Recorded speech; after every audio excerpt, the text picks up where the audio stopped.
Renato Gaúcho apresenta A Força do Amor. Olha, eu nunca fui apaixonado pela Fernanda, apesar de ela ser louca por mim. E olha, não sou eu que estou dizendo isso para bancar o convencido. Ela mesma dizia a quem quisesse ouvir. Falava tanto do amor que sentia por mim, quanto, digamos assim, da minha quase indiferença em relação a ela. Olha, no começo, eu achava bacana, me sentia tal, porque é bom saber que no mundo existe alguém que seria capaz de fazer qualquer coisa para te segurar. No entanto, mesmo não sendo apaixonado, a gente começou a ficar. Tem gente até que achava que eu estava me aproveitando dela, já que não tinha nenhuma intenção de ter nada sério, de namorar, muito menos de casar. Mas ela é que, sabe, vinha atrás de mim. E se pra ela estava bom a gente apenas ficar, curtir um momento ali sem nenhum compromisso, convenhamos, né? Ninguém tinha nada de meter o bedelho. Volta e meia a gente marcava de sair. E quase sempre terminávamos na cama. Sempre usei preservativo, mas a partir de uma certa altura, como passamos a sair assim com mais frequência, aconteceu que, na verdade, ela mesma falou que não precisava ficar usando camisinha, porque ela estava tomando comprimido para não engravidar. Eu confiei, mas no fim, adivinha, ela acabou engravidando.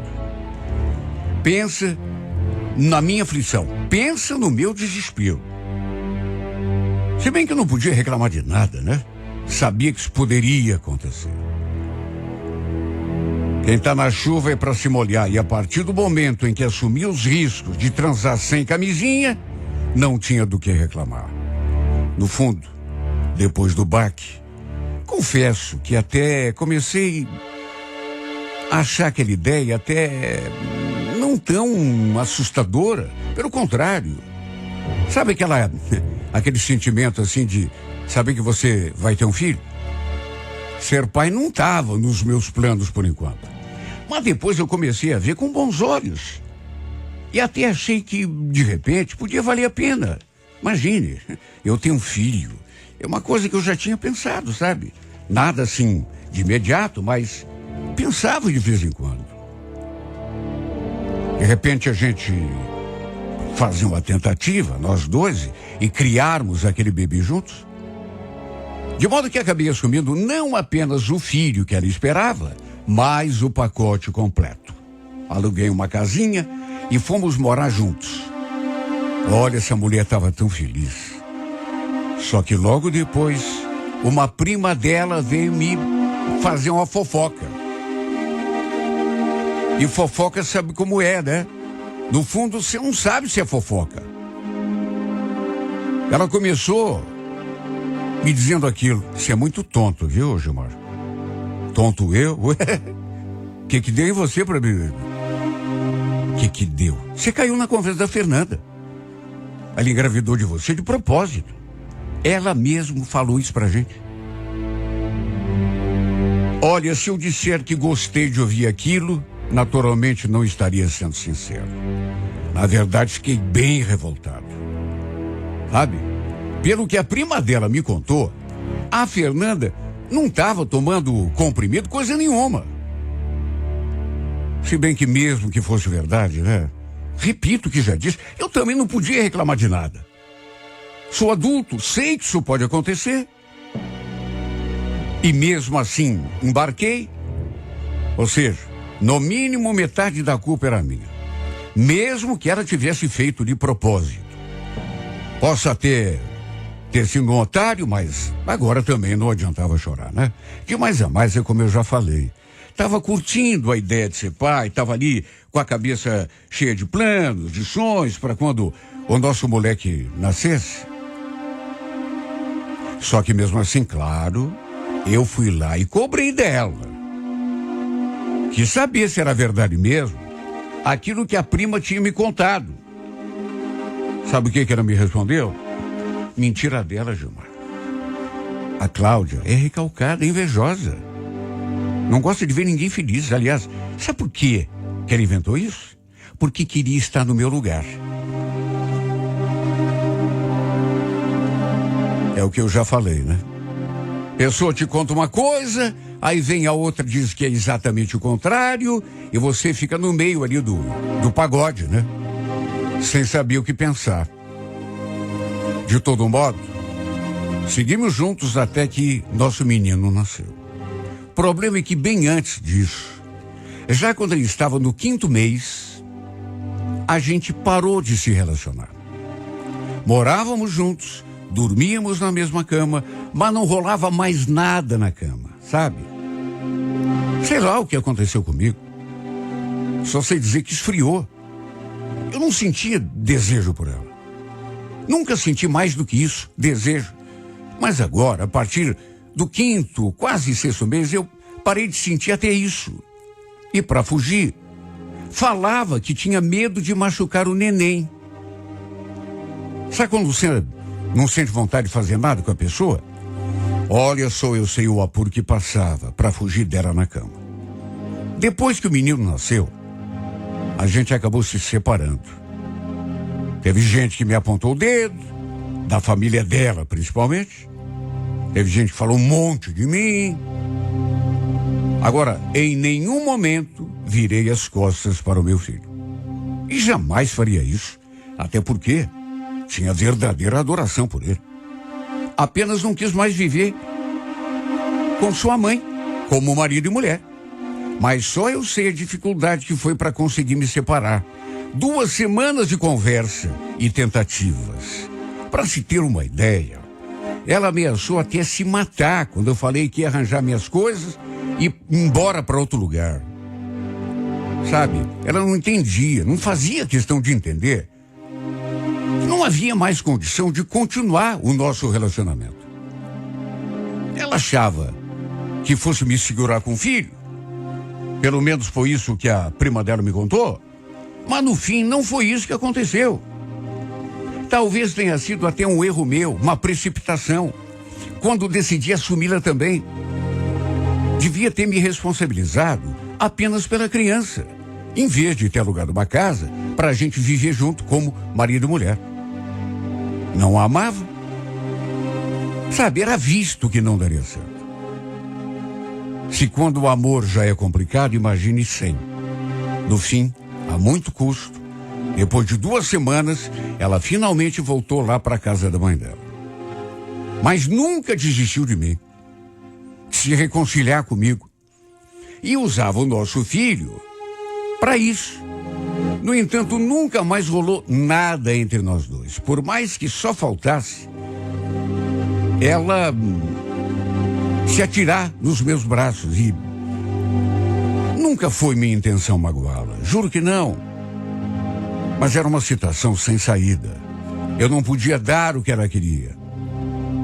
Depois que venceu o contrato do aluguel, achei melhor não renovar. Desocupei a casa e voltei para o meu quartinho de solteiro na casa dos meus pais. Era um modo de economizar, né? Poder ajudar um pouco mais o meu filho. Meus pais não aprovaram muito o que eu fiz. Acharam que eu devia ter continuado com a mãe do menino para criarmos o menino juntos, mas eles não entendiam que eu não sentia nada pela Fernanda. De modo que não tinha como. Quer saber? A gente, quando convive com outra pessoa e não gosta da pessoa, é inevitável. Daqui a pouco começa a discutir, a brigar, é ofensa, é grito, é discussão, é briga. E em vez de ajudar, só ia prejudicar a saúde mental do meu filho. Foi mais ou menos depois de uns 7, 8 meses, logo depois que o Andrezinho completou o 1º ano de vida, que eu acabei me envolvendo com outra mulher. A Priscila também era ali do bairro, trabalhava numa ótica. Fui dar uma olhada nos óculos escuros e fui Fui atendido justamente por ela. Aí rolou uma paquera. Enquanto me atendia, a gente começou a se, conversar, a se olhar, e no fim, ela acabou me passando, até porque eu pedi, né, o número do seu celular. Para resumir, passamos a trocar mensagens e eu não vou negar, fiquei muito interessado nela, porque pensa numa lourinha bonita. Para ajudar, ainda tinha os olhos claros. Me encantei por ela. Passamos a trocar mensagens e desde o começo eu meio que senti que ela ou era assim uma garota bem difícil, tanto que para me dar o celular foi um parto. Meu Deus. E na sequência assim daquela paquera, elas não sei se fez de difícil ou era do jeito dela mesmo. Sempre que a convidava para sair, por exemplo, ela tinha uma desculpa. Inventava um pretexto. A impressão que dava era de fazer aquilo só para me provocar. Mas um dia ela abriu o jogo. Quer mesmo saber por que eu não posso sair com você? Eu sou casada. Olha, na hora eu não acreditei, viu? Levei na base da brincadeira. Até porque, convenhamos, né? Se fosse verdade, a troco de que ela teria me dado o seu número? Casada? Ah, claro que não. Ela devia estar fazendo um charminho. E olha, talvez tenha sido isso o que me deixou mais fascinado ainda, mais deslumbrado em relação a essa loura. Um dia, de tanto eu insistir, ela aceitou me encontrar, mas deixou bem claro que era só pra gente conversar. Combinamos num domingo, depois do almoço. Ela me pediu para encontrá-la no estacionamento de um mercado que tinha ali na avenida. Assim que ela entrou no carro, eu já fui arriscando a sorte, né? Em vez de cumprimentá-la, com um beijo no rosto, foi direto na boca. Ela não se retraiu. Correspondeu ao meu beijo. E a verdade é que passamos a tarde toda trancados numa suíte de motel depois. Ela confirmou que era casada mesmo, só que nem isso impediu da gente deitar naquela cama. Mesmo assim, eu quis saber se era verdade mesmo, aquela história de casamento, e ainda disse mais. Ela confirmou e ainda acrescentou: meu marido trabalha num posto. Aliás, está trabalhando nesse horário. Segundo ela, ele cuidava da troca de óleo dos carros. Eu, inclusive, sabia onde ficava o posto em que ele trabalhava. Já tinha até abastecido lá, imagine. Pelo menos até onde eu sabia, nunca tinha me envolvido com mulher casada. Mas, como eu já disse, né? Sempre tem a primeira vez.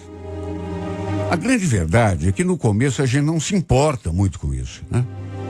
Eu, por exemplo, adorei tudo que aconteceu naquele motel. Na verdade, já estava com a cabeça meio virada até porque, além de bonita, era simpática, cheirosa, feminina. Mas depois daquela tarde que passamos juntos, simplesmente não consegui mais tirá-la do pensamento. Na cama, a gente deu liga. Continuamos nos falando até que marcamos outro encontro, também num domingo. Apanhei de carro no mesmo lugar e fomos ao mesmo motel. Inevitavelmente, acabamos engatando um romance proibido. Eu nunca imaginei viver uma situação dessa. Mas fui me deixando levar, até porque ela era tão perfeita, não dava para resistir. Aquele se tornou o nosso segredo. Nem mesmo meu melhor amigo sabia do nosso caso. Eu, da minha parte, não seria nem louco de comentar com alguém que estava tendo um caso com mulher casada, né? Quanto menos pessoas soubessem, melhor. Eu, inclusive, fui um dia abastecer de novo. Já tinha abastecido, só que muito tempo atrás, naquele posto que ela comentou que era o posto onde trabalhava o seu marido. E como ela já tinha me mostrado até o retrato dele, me aproximei assim, disfarçado, do cara que estava na parte da troca de óleo. Só podia ser ele, né?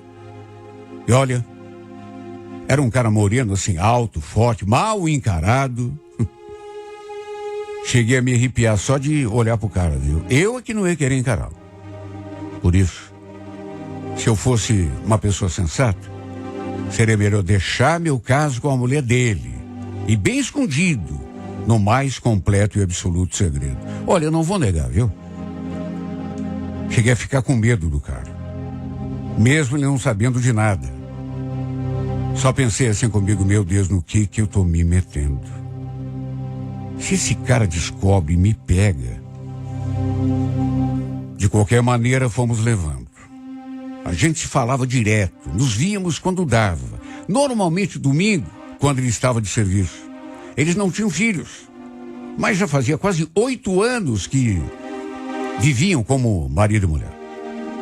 Um dia eu perguntei: escuta, em relação ao teu marido, você gosta dele ainda? Porque se não gosta, por que não separa?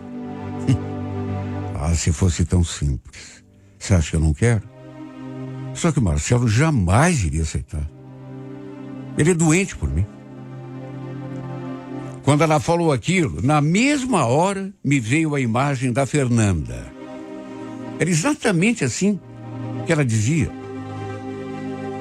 Que era doente por mim. É claro que não comentei nada com ela sobre a minha ex. Quer dizer, já tinha até comentado, assim, mas por cima, assim, que tinha um filho, mas que era separado. Ela me falou que não sentia mais nada pelo marido, que só não tinha se separado ainda porque ele não ia aceitar. Ia ficar no pé o tempo todo. Eu até pensei comigo mesmo, a gente bem que podia apresentar a Fernanda para o marido dela, né? Vai que os dois, de repente, se encaixam. Claro que era uma ideia boba, imagine. De qualquer maneira, o caso seguiu, eu sempre tomando o máximo de cuidado, até que chegou num ponto que, não vou mentir, eu tava assim, mas gamadaço mesmo, sabe? Talvez até apaixonado. Queria vê-la, estar com ela o tempo todo. Infelizmente, ela também dizia estar se sentindo do mesmo jeito. E por conta disso, a gente passou a negligenciar um pouco os nossos encontros. Não nos preocupar tanto de sermos vistos por alguém. Sabe quando você começa a se sentir assim mais seguro e começa a relaxar? Um dia, por meu espanto, adivinha quem veio me cobrar? A Fernanda. Senti um gelo na espinha quando ela me perguntou: escuta, é verdade que você anda saindo com uma mulher casada, Gilmar? Ai, eu levei um susto. Fiquei olhando para a cara dela sem saber o que dizer. Como que ela sabia? Perguntei. Mulher casada, eu? Quem foi que te falou? Só diga se é verdade ou não. Te viram com a mulher do cara do posto, é verdade isso, Gilmar? Deus do céu. Só podia ser um pesadelo. Claro que neguei. Falei que nem sabia do que ela estava falando. Não conhecia ninguém que trabalhasse em posto, muito menos a esposa dessa pessoa. Mas ela não se deu por achado. Estava segura da informação. Se fazendo de bobo, né, Gilmar? Essa mulher trabalha na ótica, ali na avenida. Vai negar? Fiquei mudo olhando para ela. Muito, mas muito assustado. O que só confirmou o que ela estava dizendo. Qualquer pessoa que olhasse para mim, tenho certeza que veria que eu estava com medo. Preocupado com alguma coisa, e muito. Mas quem teria contado isso para ela? Aliás, como foi que descobriram? A gente se cuidava tanto. A verdade é que às vezes nós pensamos que estamos fazendo algo escondido, que ninguém está vendo, mas sempre tem alguém de olho, né? Principalmente hoje em dia. Tem câmeras de vigilância espalhadas para todo lado. Todo mundo de celular na mão. Todos os comércios, algumas casas. É raro um lugar que não tenha uma câmera de vigilância, pelo menos em ruas muito movimentadas. Pois ela não quis me contar como tinha ficado sabendo. Mas ficou ali insistindo, botando o dedo na ferida. Até que pelas tantas perguntou: você não tem medo do marido dela acabar descobrindo? Deus me livre, viu, Gilmar? Aliás, tem gente que ainda não está acreditando que você largou de mim para ficar com uma mulher casada. Qual o seu problema, hein? Naturalmente que eu continuei negando. Qual o seu problema? Tenho nada com mulher casada, guria. Sabe? E negaria até meu último fio de cabelo. Só que lá no fundo eu sabia. Não ia adiantar. Ela já estava sabendo. Ela falava com segurança. E se ela sabia, convenhamos, devia ter muita gente que sabia também. Por isso fiquei assustado, com medo. Pensei até em terminar tudo, sabe? Porque eu comecei a lembrar do cara. E naturalmente que eu quis até terminar com ela. Me afastar dela antes que fosse tarde, antes que a bomba estourasse. Mas quando a gente tá gostando da pessoa, tá meio enrabichado mesmo, é difícil. Aliás, no meu caso, eu não estava só envolvido, estava apaixonado. E quando tá apaixonado, a gente não raciocina direito. A única coisa que eu devia ter feito era não comentar com a Priscila. Porque quando falei que a minha ex já estava sabendo de tudo, tinha me enchido de perguntas, que a Fernanda sabia até que ela trabalhava numa ótica e o seu marido lá no posto, ela arregalou o olho. Ela, que é assim bem branquinha, ficou quase invisível, pálida. Perguntou se eu estava falando sério. Se eu estou falando sério, claro que estou. Já foi levantando da cama e começou a se vestir. Estávamos no mesmo motel do primeiro encontro. Olha, eu não imaginava que ela fosse reagir daquele modo. Lembro dela falando enquanto se vestia: meu Deus do céu, se isso chega nos ouvidos do Marcelo, eu estou morta. Ele me mata. Aliás, ele mata nós dois. Se veste, vou embora. Ela ficou muito preocupada. Não quis nem que eu a deixasse no mesmo lugar de sempre. A deixei perto do viaduto, onde começava a avenida e que ia para o bairro. Falou que ia pedir um Uber, dali ir direto para casa. Olha, eu nunca vi uma mulher tão assustada. Nem bem estacionei, ela já foi abrindo a porta e desceu. Mal se despediu de mim. Falou apenas que depois a gente conversava.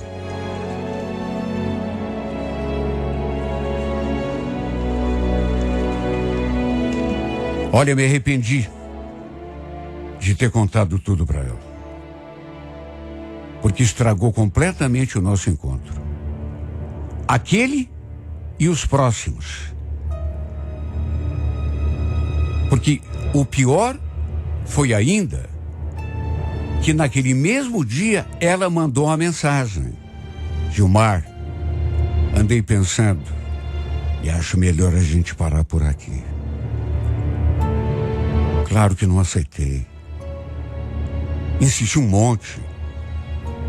Sabe, não, por quê? A gente toma cuidado.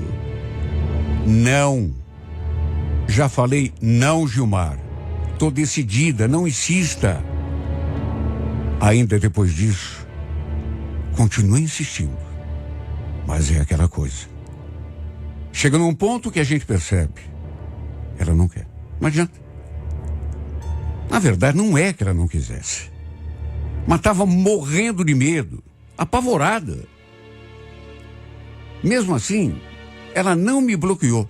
A gente continuou se falando, só que desde aquele dia a gente nunca mais se encontrou assim pessoalmente, e menos ainda naquele saudoso motel. E para vê-la, para matar a saudade, eu preciso passar lá na frente da ótica em que ela trabalha. Não é a mesma coisa, claro que não é. Não posso nem tocá-la, mas pelo menos abrando um pouco essa falta que eu sinto dela, essa saudade que não acaba nunca. Por que ela tem de ser casada, meu Deus? E por que não se separa de uma vez? Já que não gosta do cara? O cara vai ter que entender. Ué, eu já falei pra ela que, se for preciso, a gente até muda, foge, vai embora para um lugar onde ninguém nos conheça, onde ele nunca vai conseguir nos achar, mas ela tem medo. E também não quer fazer as coisas assim, dessa maneira. Não quer ir embora escondida, fugida, como se fosse uma criminosa. Bom, eu também não queria. Mas é que não tem outro jeito. E por conta disso, e daquele marido que ela não ama, somos obrigados a viver distantes um do outro. Olha, eu sinto até falta de ar quando eu penso nela e sinto que ela está longe. Porque não posso beijá-la, não posso abraçá-la, sentir seu cheiro, fazer amor com ela. Aí eu pergunto, oh meu Deus, isso é vida? Não é, não é. Isso não é viver. É sobreviver, ou então, sei lá, pior do que isso, morrer em vida.